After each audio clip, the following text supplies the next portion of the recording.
Ibu hadirin sekalian, pada video kali ini saya akan melakukan definisi aksi nyata modul 1.4 tentang penerapan budaya positif di sekolah.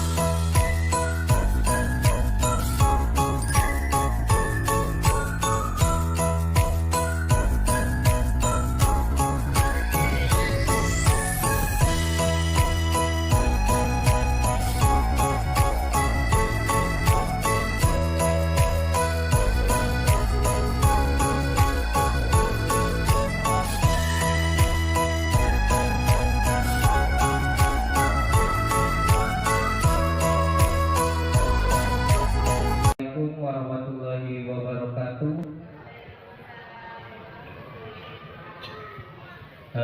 Yang terhormat Bapak Kepala Sekolah yang telah membuka acara ini, yang terhormat Bapak Ibu terusus dari SD Gugus 2 Kecamatan Belimbing, dari SD 6 Belimbing sudah hadir, terima kasih telah memenuhi undangannya. SD 7 Belimbing juga dan SD 9 Belimbing. Bapak Ibu sekalian,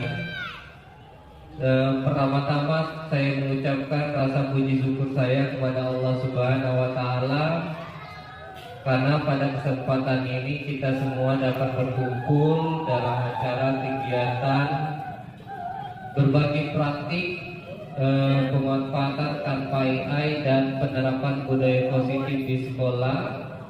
Dan saat ini pemaparan yang pertama yaitu mengenai penerapan budaya positif di sekolah. Izin untuk memaparkan materi kepada Bapak Ibu semua yang sudah senior. Saya ingin membagikan ilmu yang sudah saya dapatkan dari saat ini saya mengenyam pendidikan, yaitu calon guru penggerak.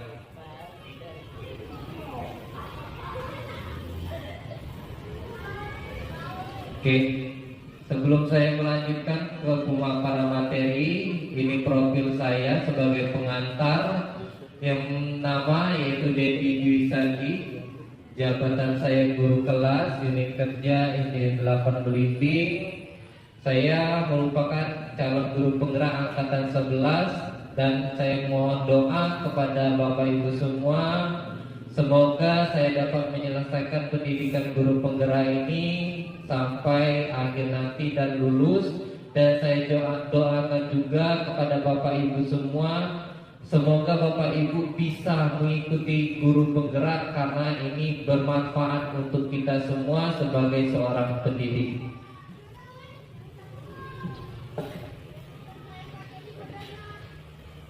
Baiklah, ini agenda kita hari ini yang saya akan jelaskan mengenai penerapan budaya positif di sekolah. Ada 5 materi yang akan saya paparkan. Pertama, membuat keyakinan kelas. Kedua, menerapkan segitiga restitusi. Ketiga, nilai-nilai kebajikan universal. Yang keempat, menerapkan 5 posisi kontrol guru. Dan yang terakhir yaitu mengetahui kebutuhan dasar manusia.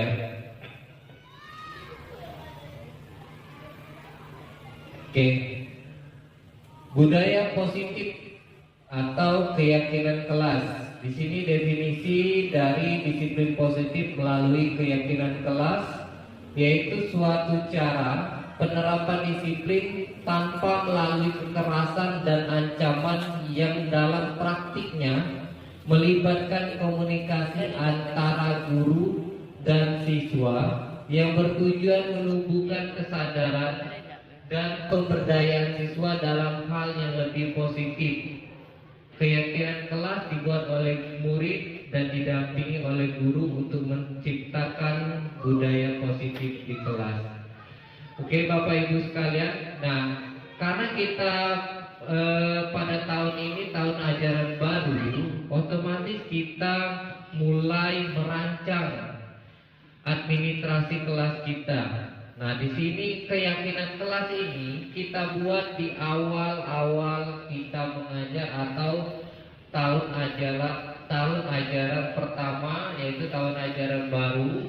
Misalnya pada bulan 7, bulan 8 kita membuat keyakinan kelas. Selanjutnya,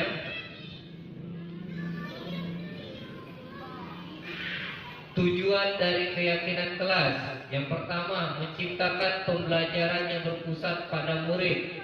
Yang kedua, memunculkan keterlibatan murid dalam menentukan kelas yang diinginkan, sehingga murid lebih bertanggung jawab atas keputusan yang dibuat bersama. Yang ketiga, menumbuhkan komunikasi yang aktif, efektif antara guru dan murid. Dan yang terakhir, mewujudkan pendidikan yang berorientasi profil pelajar Pancasila. Seperti yang disampaikan oleh Bapak Kepala Sekolah tadi, bahwa kita saat ini harus sesuai dengan pendidikan Ki Hajar Dewantara. Bahwa sebagai pendidik kita harus menuntun seorang murid untuk berpihak kepada murid tersebut dengan menerapkan profil pelajar Pancasila yang terdiri dari 6 dimensi, yaitu yang pertama, bertawakal kepada Tuhan Yang Maha Esa, bernalar kritis, berbhinneka global, mandiri, kreatif, dan gotong royong. Itu dimensi profil pelajar Pancasila. Selanjutnya, pengertian dari keyakinan kelas, yaitu kesepakatan yang berisi aturan untuk membantu guru dan murid bekerja sama membentuk kegiatan pembelajaran yang efektif. Nah, ini langkah-langkah membuat keyakinan kelas. Oke. Bapak Ibu sekalian, mungkin ada yang pernah mendengar kata peraturan atau kesepakatan kelas. Sama seperti dengan keyakinan kelas. Bedanya, keyakinan kelas ini kita buat bersama dengan murid untuk kita sepakati bersama. Dan itu langkah-langkah membuat keyakinan kelas. Yang pertama, kita mengawali kegiatan dengan perlibatan murid dalam membuat keyakinan kelas.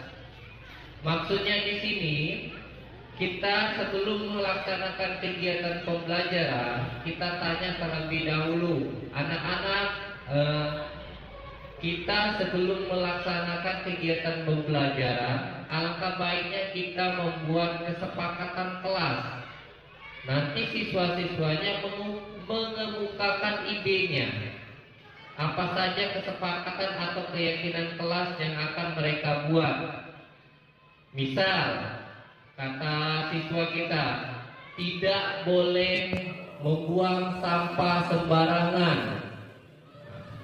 Ada lagi yang mengemukakan pendapatnya, tidak boleh ribut di dalam kelas, dan banyak lainnya. Nah, setelah siswa tersebut mengemukakan pendapatnya, guru dan murid berdiskusi tentang ide mereka. Diskusikan lagi, karena kalimat-kalimat atau kata-kata yang disampaikan oleh siswa tadi itu belum bersifat halus. Di mana maksudnya belum bersifat halus? Seperti tidak boleh membuang sampah sembarangan atau jangan membuang sampah sembarangan. Diganti oleh kita sebagai guru, buanglah sampah pada tempatnya. Dihaluskan lagi, jangan menggunakan kata-kata yang tidak halus seperti jangan atau tidak boleh. Kita haluskan lagi, misal apa lagi? Tidak boleh mengganggu teman yang sedang belajar. Berarti kata-kata halusnya saling menghormati antar teman. Itu. Selanjutnya setelah kita melakukan merumuskan kesepakatan kelas menjadi keyakinan kelas, kita refleksikan kepada anak kita. Bagaimana anak-anak, apakah keyakinan atau kesepakatan kelas yang disampaikan oleh kalian tadi sudah cukup atau mau ditambah? Kalau katanya sudah cukup, baru kita lanjut menyepakati keyakinan kelas. Nah, setelah kita sepakati antara murid dan guru, selanjutnya kita sebagai guru membuat poster keyakinan kelas apa-apa saja yang telah disampaikan oleh siswa kita tadi. Itu untuk membuat keyakinan kelas. Selanjutnya, restitusi. Kita masuk ke materi yang kedua. Apa itu restitusi? Oke, kita buka pengertian dari restitusi. Restitusi adalah proses menciptakan kondisi bagi murid untuk memperbaiki kesalahan mereka, sehingga mereka bisa kembali kepada kelompok mereka dengan karakter lebih kuat.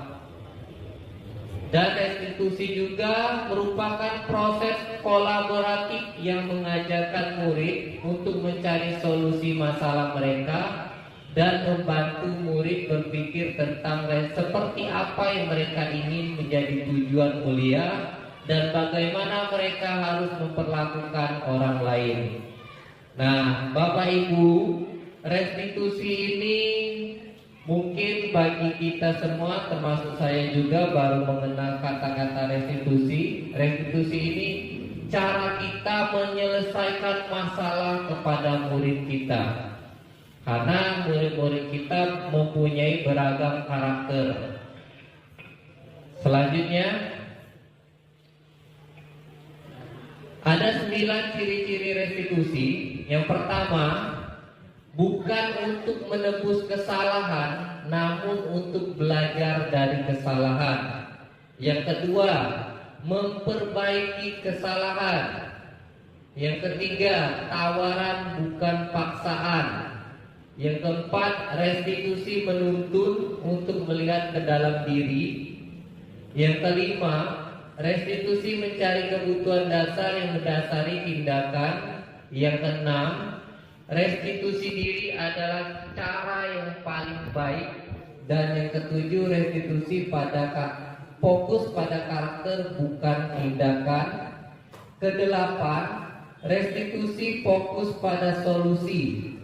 Dan yang terakhir, restitusi mengembalikan murid yang berbuat salah pada kelompoknya. Di sini Bapak Ibu, restitusi ini salah satu contohnya, misalnya anak kita berkelahi di sekolah dengan temannya, pasti mereka saling mengumumkakan pendapat mereka, siapa yang salah, siapa yang benar. Nah, kita sebagai guru bukan langsung menuntut siswa tersebut yang salah. Misal, siapa yang salah? Misal siswa itu menunjuk teman si A. Kita sebagai guru bukan menjudge anak tersebut langsung salah. Kita panggil berdua siswa tersebut, kita tanyakan alasan mereka terlebih dahulu. Dan yang salah bukan kita hukum, itu di restitusi. Yang salah kita perintahkan anak tersebut untuk melihat keyakinan kelas atau keyakinan sekolah yang mereka buat tadi atau yang mereka ketahui, untuk ditanya kembali apakah mereka sudah melanggar keyakinan atau tidak. Kalau mereka melanggar, kita cari solusi sama-sama terhadap anak yang salah tadi. Jangan kita menjudge, kamu salah, silakan kamu ambil sampah atau bersihkan WC, atau silakan kamu panggil orang tua kamu datang ke sekolah untuk menyelesaikan masalah. Karena penyelesaian masalah terhadap siswa kita selesaikan dahulu di sekolah kita, Tetapi untuk hal yang urgen atau masalah yang sangat fatal terhadap siswa kita, baru kita panggil orang tua kita, orang tua siswa. Selanjutnya, nah di sini ada 3 tahapan restitusi, dinamakan segitiga restitusi. Yang pertama, menstabilkan identitas yang pada bagian bawah. Yang kedua, validasi tindakan yang salah. Yang ketiga, menanyakan keyakinan.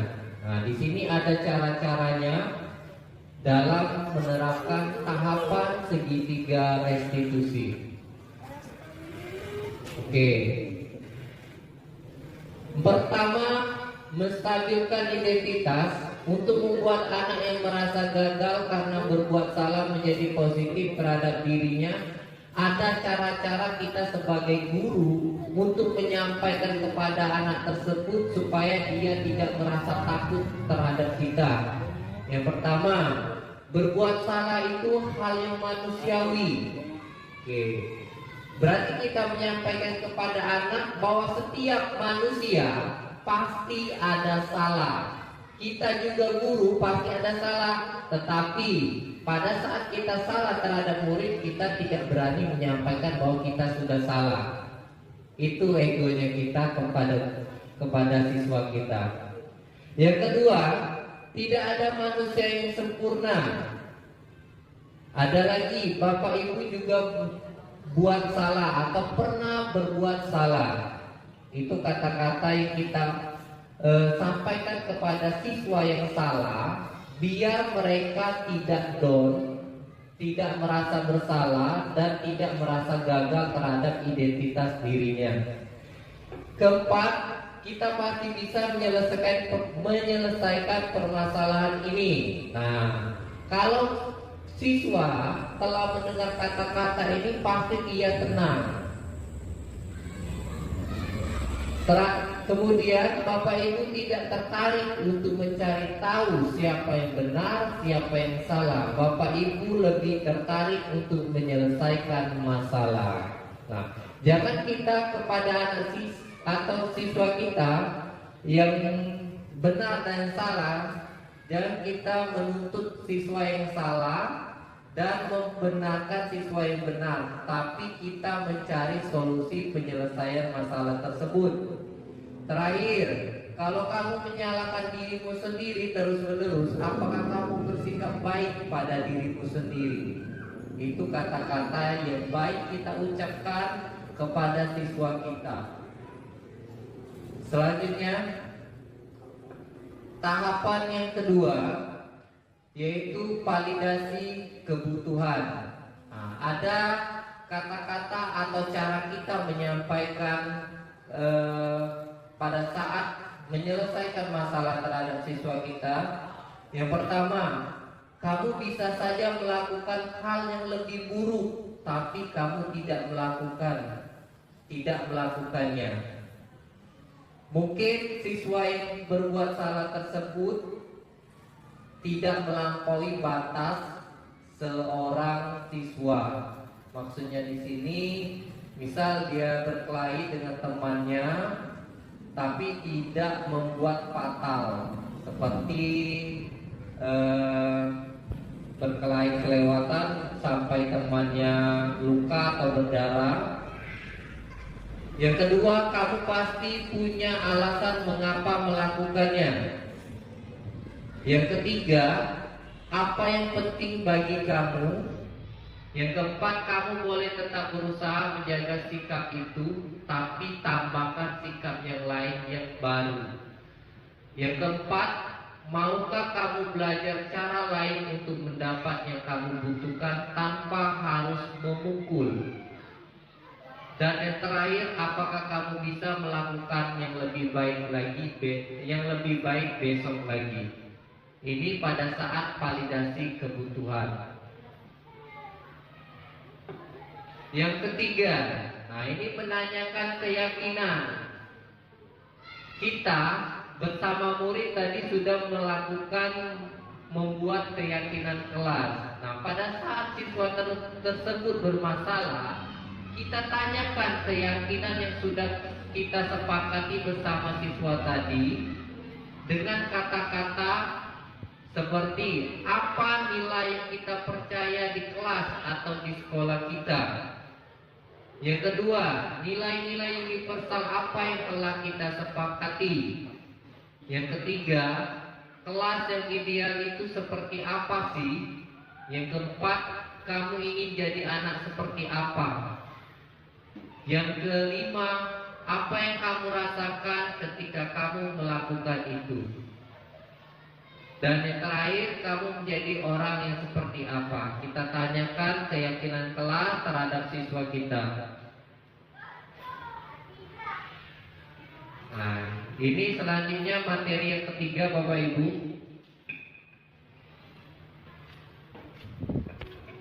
Nilai-nilai kebajikan. Nah, setelah kita menerapkan keyakinan kelas, menerapkan segitiga restitusi, ada nilai-nilai kebajikan yang kita dapatkan, baik itu kita sebagai guru dan untuk siswa kita atau murid kita di sekolah. Ini ada beberapa nilai kebajikan pada tabel nilai ya. Ada peduli, rajin, integritas, rasa hormat, keterus-terangan, keberanian, kebahagiaan, sampai ke pengertian.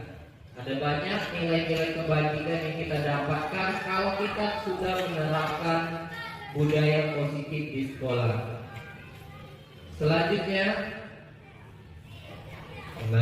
ice breaking dulu biar tidak fokusnya. Klik ke Pak Haji. Silakan Bapak Ibu berdiri, kita ice breaking dulu.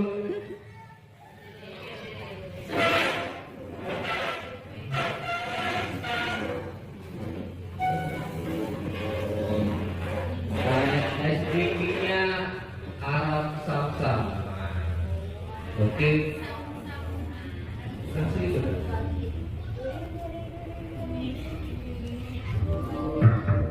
Layar besar Pak Haji.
Bapak Ibu, ice breaking ini merupakan salah satu untuk melatih, untuk membuat anak-anak biar tidak bosan belajar. Ya, jadi bukan hanya lewat video saja, banyak ice breaking yang bisa kita lakukan biar anak pada saat sela-sela kegiatan pembelajaran bisa kita berikan ice breaking yang simple tapi mereka bisa tertawa. Oke, lanjut Pak Haji. Keren juga ya.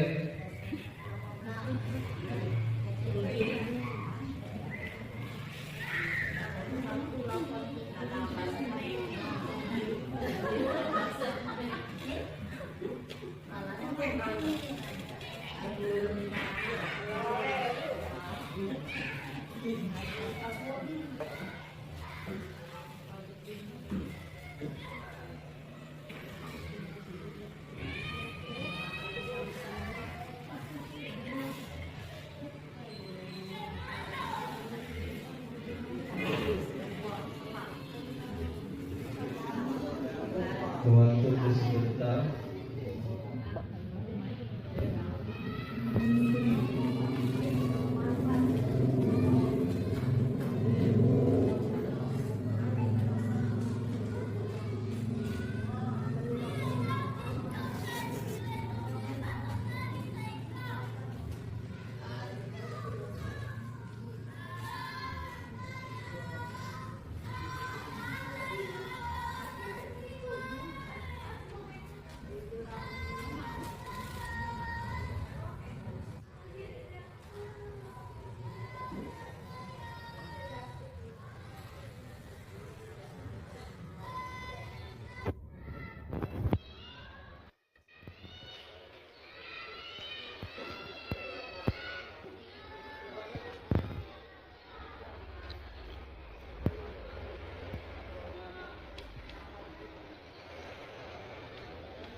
Nah, 5 kebutuhan dasar manusia. Di sini ada 5 macam atau 5 kebutuhan dasar manusia. Bisa Bapak Ibu lihat di layar depan. Yang pertama yaitu kebutuhan bertahan hidup atau survival. Yang kedua, kebutuhan cinta dan kasih sayang untuk diterima. Yang ketiga, kebutuhan penguasaan atas kebutuhan pengakuan atas kemampuan. Yang keempat, kebebasan, yaitu kebutuhan akan pilihan. Yang kelima, kebutuhan kesenangan, yaitu untuk merasa senang. Nah, siswa kita yang bermasalah tadi ada di sini. Ada 5 kebutuhan dasar yang mungkin mereka lakukan. Misal, pada saat siswa itu berkelahi, mungkin ada salah satu temannya tadi pengen merasa berkuasa atau kebutuhan penguasaan atas kemampuannya atau merasa hebat. Anak tadi merasa hebat. Dan ada juga siswa kita pada saat bermasalah, misal mengganggu temannya saat belajar. Dia senang melihat temannya menangis, berarti kebutuhan kesenangan yang mereka tampilkan. Ada lagi, ada siswa tersebut pada saat jam pelajaran kita pengen atau asik dengan cara dia tersendiri tanpa mendengarkan kita, itu dinamakan kebutuhan kebebasan. Ia pengen mengekspresikan dirinya sendiri tanpa melihat teman yang lain. Sedangkan kebutuhan bertahan hidup, salah satu contohnya banyak, terkhususnya di sekolah-sekolah, pasti siswa ada yang istirahat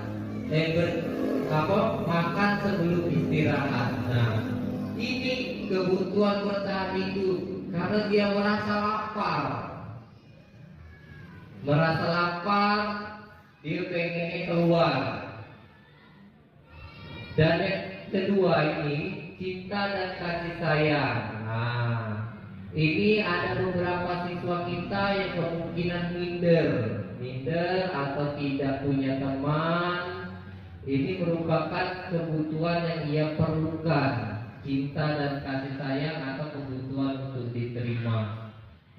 Ini 5 kebutuhan dasar yang harus kita ketahui sebagai seorang guru terhadap siswa kita. Karena siswa itu mempunyai karakter yang berbeda-beda.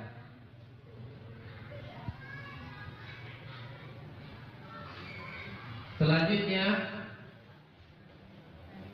nah ini pengertian tadi.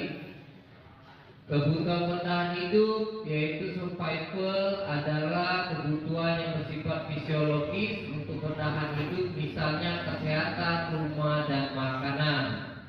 Kebutuhan kasih sayang dan rasa diterima yaitu kebutuhan untuk disayangi dan diterima, meliputi kebutuhan akan hubungan dan koneksi sosial. Kebutuhan ini memberi dan menerima kasih sayang dan kebutuhan untuk merasa menjadi bagian dari suatu kelompok. Yang ketiga, kebutuhan penguasaan. Kebutuhan ini berhubungan dengan kekuatan untuk mencapai sesuatu sebagai menjadi kompeten, menjadi terampil, diakui atas prestasi dan keterampilan kita, didengarkan dan dimiliki rasa harga diri. Kebutuhan ini meliputi keinginan untuk dianggap berharga. Yang keempat, kebutuhan kebebasan, yaitu kebutuhan untuk bebas adalah kebutuhan akan kemandirian, otonomi, memiliki pilihan dan mampu mengendalikan arah hidup seseorang. Yang kelima, kebutuhan kesenangan. Kebutuhan akan kesenangan adalah kebutuhan untuk mencari kesenangan, bermain dan tertawa. Itu kebutuhan kesenangan. Selanjutnya,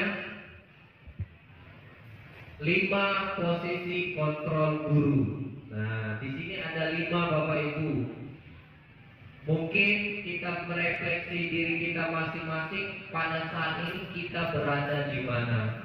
Ada yang pertama, posisi penghukum. Yang kedua, posisi pembuat rasa bersalah. Yang ketiga, posisi teman. Yang keempat, posisi pemantau. Dan yang kelima, posisi manajer.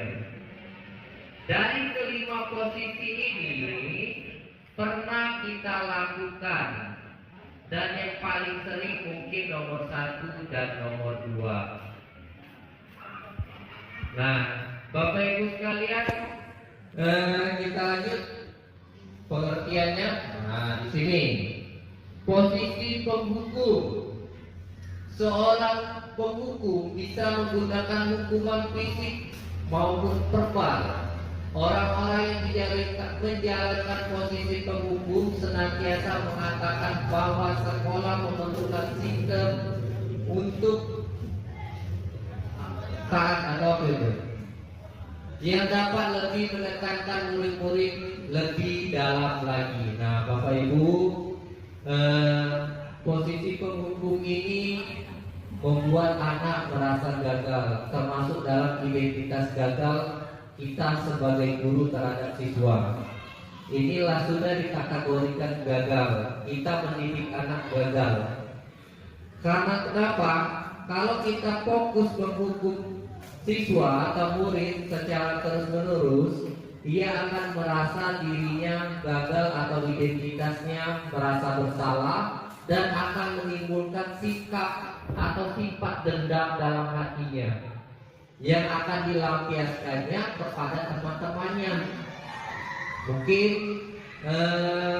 posisi penghukum ini menurut kita baik karena akan mendisiplinkan anak, tapi ini gagal menurut Ki Hajar Dewantara.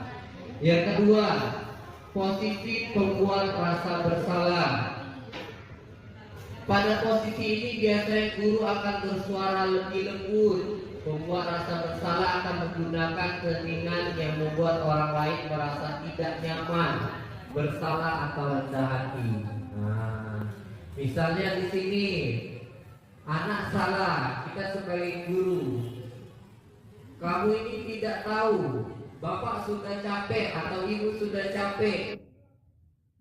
Apakah kalian tidak merasakan apa yang telah bapak buat atau apa yang telah bapak usahakan untuk kalian? Kita menyampaikan itu kepada siswa kita, membuat siswa itu merasa bersalah. Dan pembuat rasa bersalah ini termasuk identitas gagal juga. Lanjut yang ketiga, posisi teman. Guru pada posisi ini tidak akan menyakiti murid, namun akan tetap berupaya mengontrol murid melalui persuasi. Nah, posisi teman ini salah satu posisi yang sukses, tetapi ada dampak negatifnya. Kalau kita terhadap siswa mengambil posisi teman, siswa akan merasa lebih akrab dengan kita. Tapi ini tidak efektif kepada kita sebagai guru sekolah dasar atau guru SD yang fokusnya hanya guru kelas. Jadi siswa itu fokusnya terhadap siswa gurunya saja, guru kelasnya saja. Terhadap guru lain dia tidak mengiyakan perintah guru lain. Itu dampak negatifnya. Posisi pemantau. Posisi yang keempat, posisi pemantau berarti mengawasi. Pada saat kita mengawasi, kita bertanggung jawab atas perilaku orang-orang yang kita awasi. Posisi pemantau berdasarkan pada peraturan-peraturan dan konsekuensi. Di sini maksudnya kita tidak menghukum, kita tidak membuat rasa bersalah siswa, dan kita tidak menjadi teman kepada siswa, tapi kita posisi sebagai pemantau. Misal maksudnya di sini, pada saat siswa kita merasa bersalah, kita pantau. Bapak atau ibu tidak ingin melihat kejadian ini lagi. Kalau bapak lihat kemudian hari, mungkin kamu akan melihat konsekuensinya. Kita pantau perkembangan dia terhadap permasalahan yang dia lakukan. Ini termasuk identitas sukses. Yang kelima, nah, posisi manajer. Ini posisi yang paling baik di antara kelima posisi ini. Posisi manajer adalah posisi di mana guru berbuat sesuatu bersama murid, mempersilahkan murid mempertanggungjawabkan perilakunya, mendukung murid agar menemukan solusi atas permasalahannya sendiri. Nah, di sini sama seperti segitiga restitusi tadi. Kalau kita di posisi manajer, kita bersama siswa tadi mencari solusi atas permasalahan yang dilakukan oleh siswa tadi. Kita cari solusi sama-sama agar siswa tersebut bisa mempertanggungjawabkan kesalahannya. Ini posisi yang paling baik untuk kita lakukan atau kita terapkan kepada siswa kita. Selanjutnya, nah ini tabel-tabelnya. Posisi identitas gagal tadi terletak pada posisi penghukum dan pembuat rasa bersalah. Dan posisi identitas sukses ada 3. Posisi teman. Masuk Pak? Ya. Posisi teman, posisi pemantau, dan yang paling baik di sini posisi manajer. Nah, di sini ada beberapa kata-kata. Misal pada saat posisi penghukum menghardik, menunjuk, dan menyakiti atau menyindir, itu termasuk dalam kata posisi penghukum. Sedangkan posisi membuat rasa bersalah, berceramah, menunjukkan kekecewaan mendalam. Kita diramai siswa, ngoceh baik tanpa mendenari apa permasalahan yang dilakukan oleh siswa. Seharusnya kita tanya dulu latar belakang permasalahannya, bukan kita menceramai siswa sampai mereka bosan misal mendengarkan kata-kata kita. Itu termasuk membuat rasa bersalah. Sedangkan posisi teman membuat alasan-alasan untuk murid-muridnya. Kebanyakan di sini kita paling berada pada posisi teman agar siswa kita turut atau patuh kepada kita. Ini posisi termasuk posisi identitas sukses. Posisi pemantau juga menghitung dan mengukur. Dan yang paling baik yang kita lakukan di sini. Nah, ini paling susah kita terapkan posisi manajer. Tapi Bapak Ibu sekalian, alangkah baiknya kita bertahap. Bila kita sudah menerapkan posisi sebagai teman, sebagai pemantau, sudah meningkat terhadap siswa kita, boleh kita lanjut posisi ini sebagai manajer. Manajer ini identik dengan kepala sekolah. Dan kalau kita mungkin ada rezeki atau apa, kalau kita sudah menjadi kepala sekolah, ini yang kita terapkan kepada siswa kita, bukan posisi teman dan pemantau lagi. Oke, selanjutnya. Oke, ini sama. Oke. Nah, di sini saya ada cerita latihan pemahaman. Kita jawab sama-sama Bapak Ibu. Setelah ini kita berdiskusi. Mungkin ada permasalahan dari sekolah Bapak Ibu mengenai perilaku siswanya, kita selesaikan di sini atau kita diskusikan di sini. Sebelumnya kita jawab dulu latihan pemahaman ini. Bapak Haji, mohon bagi ada teks, terus agak mundur sedikit supaya bisa ada layar sedikit lagi. Di sini ada cerita Anto dan Dino. Nah, Anto dan Dino, dan ada ibu kepala sekolahnya bernama Ibu Suti. Mungkin maju Itis. Maju ke meja. Tahu.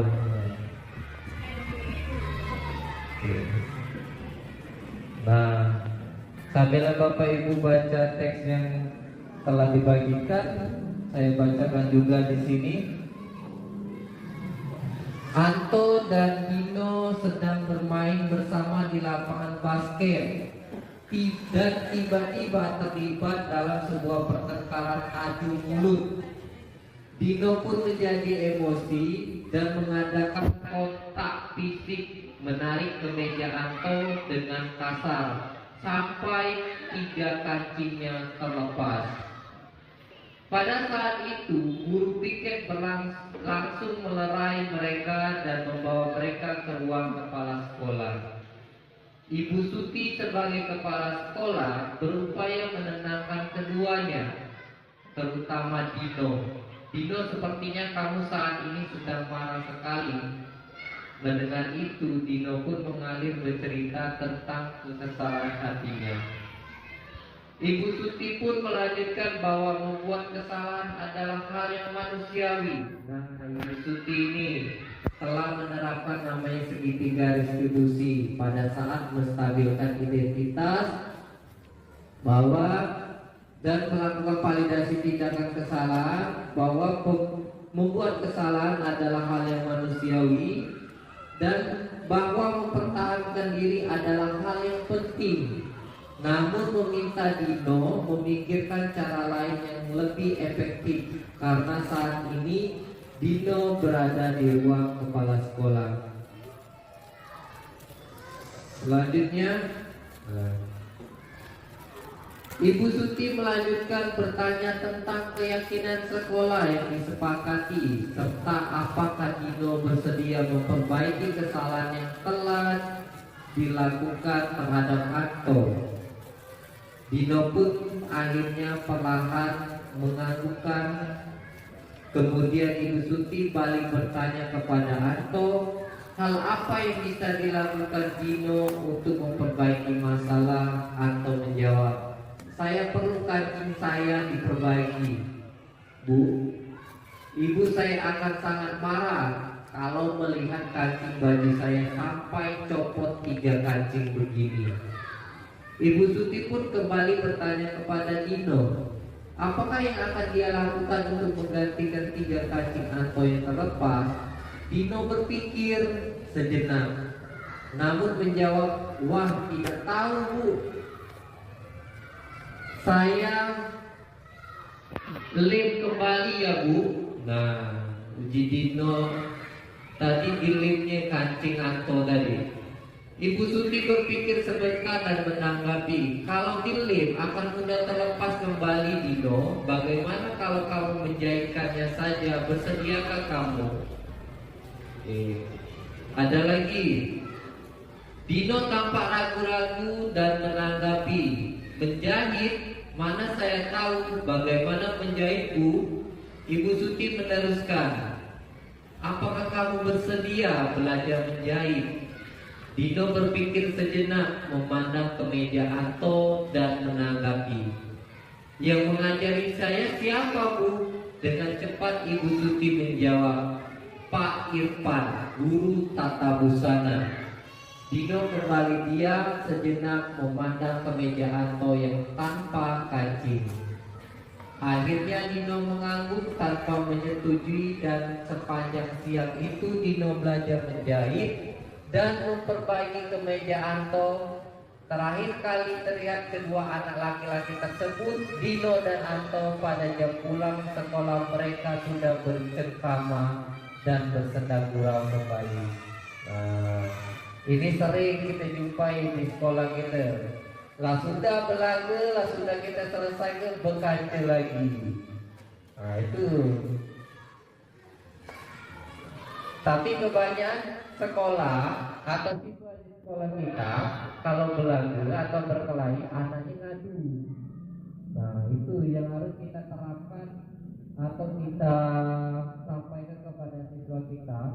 Jangan segala sesuatu atau permasalahan antar teman disampaikan kepada orang tua, dan alangkah baiknya kita selesaikan dulu di sekolah, terusus kita sebagai guru kelas, kita selesaikan sebagai guru kelas. Kalau tidak selesai kita kembali ke kepala sekolah, dan kalau tidak selesai lagi baru kita memanggil orang tua mereka masing-masing. Oke, itu cerita Dino dan Anto yang berkelahi pada saat jam istirahat. Saling tarik baju, lepaslah kancing baju tadi. Silakan dibaca terlebih dahulu Bapak Ibu. Dan di sana ada 3 pertanyaan atas pemaparan materi terhadap pemahaman Bapak Ibu.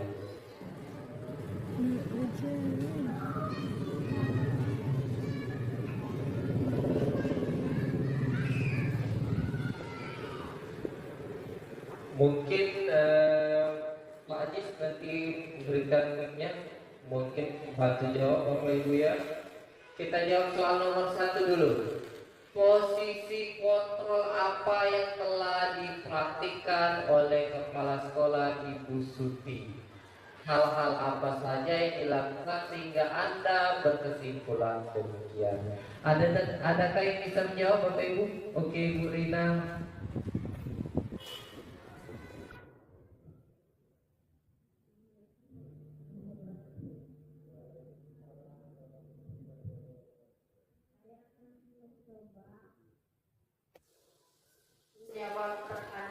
satu. Sharing ya, bukan. Kalau menurut saya Ibu Suti sudah melakukan posisi kontrol manajer karena Ibu Suti sudah mengajukan pertanyaan-pertanyaan kepada muridnya, yaitu Dino dan Anto. Jadi Ibu Suti itu tidak menginjak satu murid ya. Nah, jadi diambil Dino, diambil Anto untuk menyelesaikan masalahnya. Jadi menurut saya Ibu Suti sudah melakukan posisi kontrol manager. Demikian pendapat saya.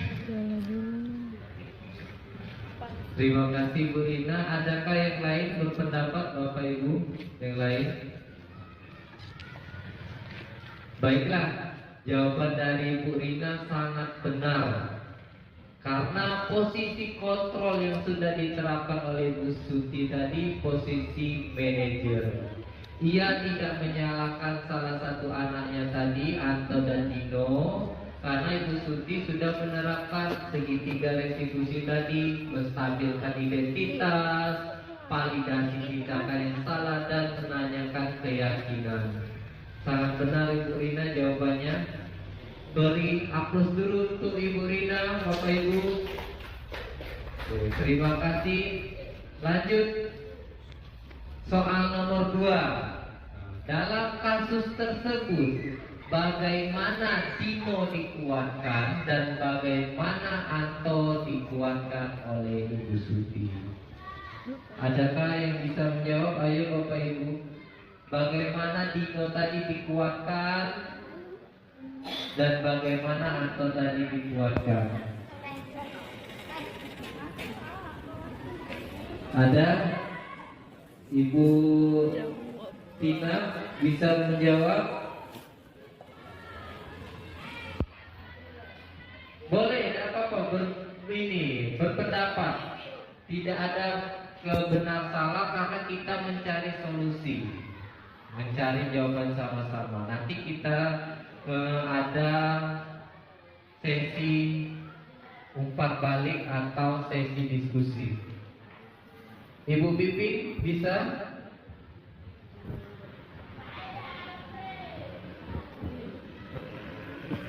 Soal nomor 2 atau soal nomor 3 boleh. Tidak belum mendapat jawaban soal nomor 2 ke soal nomor 3. Kira-kira nilai-nilai kebajikan atau keyakinan sekolah. Nomor 2 Ibu Rahma. Kasihkan Pak Haji.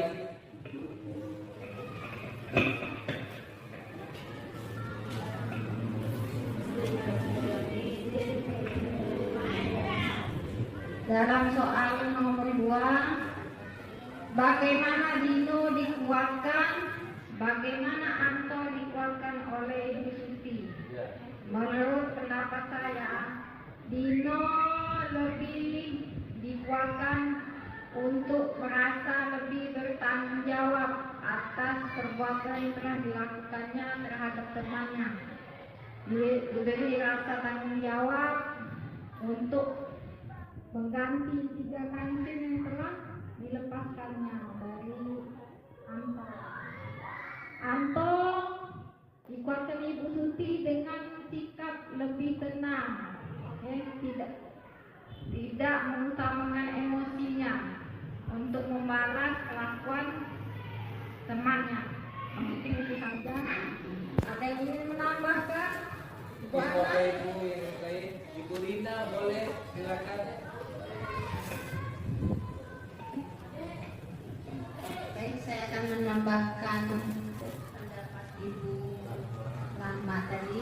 Kalau menurut saya, yang Dino tadi sudah dikuatkan Ibu Suti bahwa membuat kesalahan adalah hal yang manusiawi. Itu saja.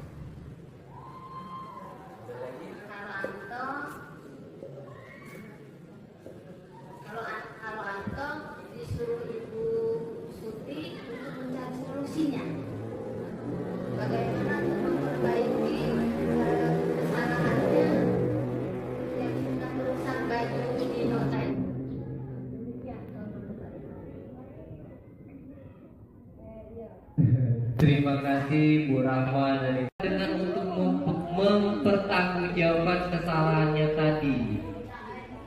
Dan Dino juga ditenangkan oleh Ibu Suti supaya ia bisa mempertanggungjawabkan kesalahannya tadi.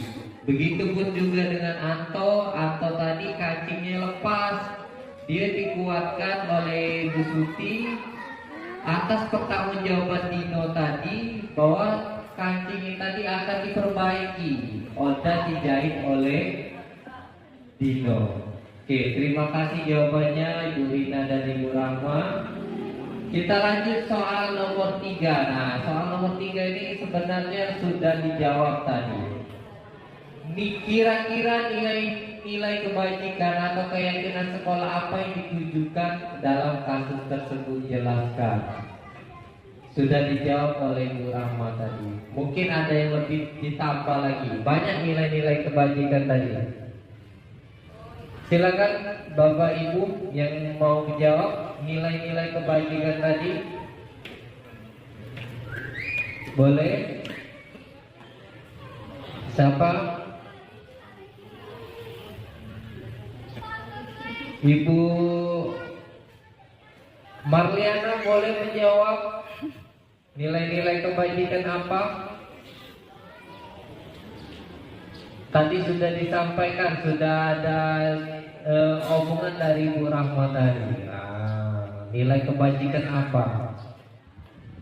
Atau kita jawab sama-sama. Apa Bapak Ibu? Yang pertama, nilai tanggung jawab. Nah, terus ada lagi yang kedua.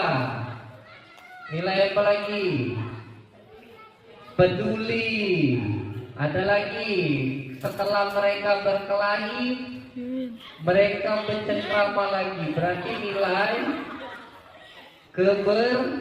kebersamaan. Nah, itu nilai-nilai kebajikan yang sudah diterapkan oleh Ibu Suti tadi. Oke Bapak Ibu,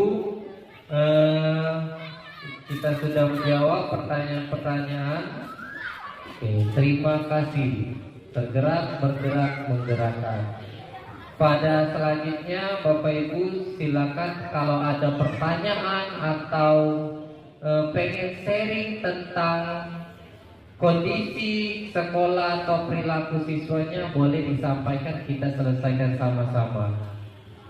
Mungkin ada dari sekolah lain, SD 6, SD 7, SD 9 yang ingin menyampaikan atau sharing terhadap permasalahan mereka, Bapak Ibu di sekolah.